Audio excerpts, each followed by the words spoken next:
नमस्कार, स्वागत है आपका। मैं हूं आपके साथ लोकेंद्र त्यागी। देश की राजनीति में आने वाले दिनों में बड़े बदलाव की आहट सुनाई दे रही है। संसद के भीतर संख्या बल का गणित तेजी से बदलता नजर आ रहा है और इसी वजह से भारतीय जनता पार्टी की नजर अब उन राजनीतिक घटनाक्रमों पर टिकी है जो विपक्षी दलों के भीतर चल रहे हैं।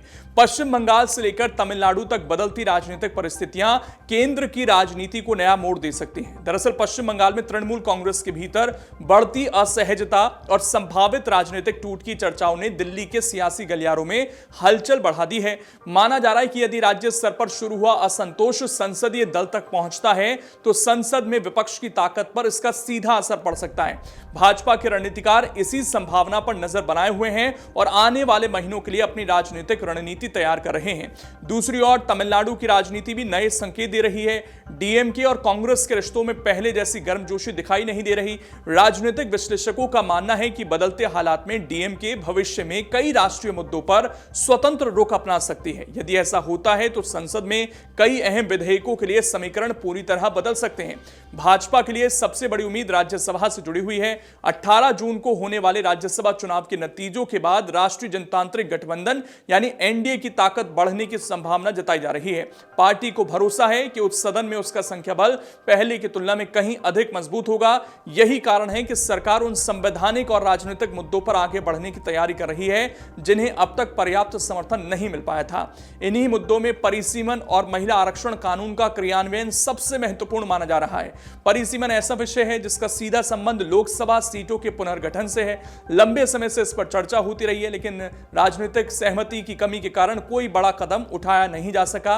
अब भाजपा को लग रहा है कि संसद में बदलते अंक गणित के चलते इस दिशा में आगे बढ़ने का अवसर मिल सकता है और इससे जुड़े संविधान संशोधन विधेयक को मॉनसून सत्र में फिर से पेश करने के लिए भाजपा योजना बना रही है। राजनीतिक जानकारों का कहना है कि यदि तृणमूल कांग्रेस के कुछ सांसद अलग राह चुनते हैं और डीएमके भी कुछ मुद्दों पर सरकार का समर्थन कर दे तो संसद में सरकार की स्थिति और मजबूत हो सकती है।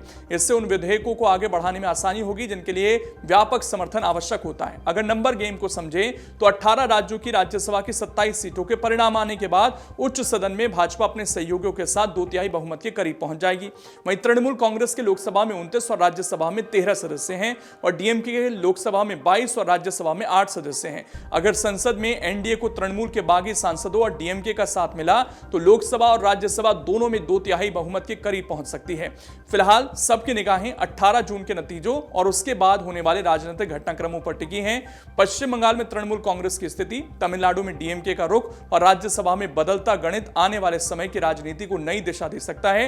यदि भाजपा अपने अनुमान के मुताबिक समर्थन जुटाने में सफल रही तो संसद में कई बड़े फैसलों का रास्ता खोल सकता है।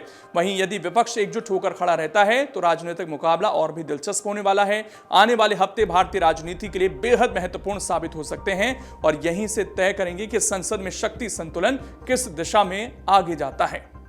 अगर आप ये वीडियो YouTube पर देख रहे हैं तो हमारे चैनल को सब्सक्राइब कर बेल आइकन दबाएं और Facebook पर देख रहे हैं तो हमारे पेज को लाइक करें।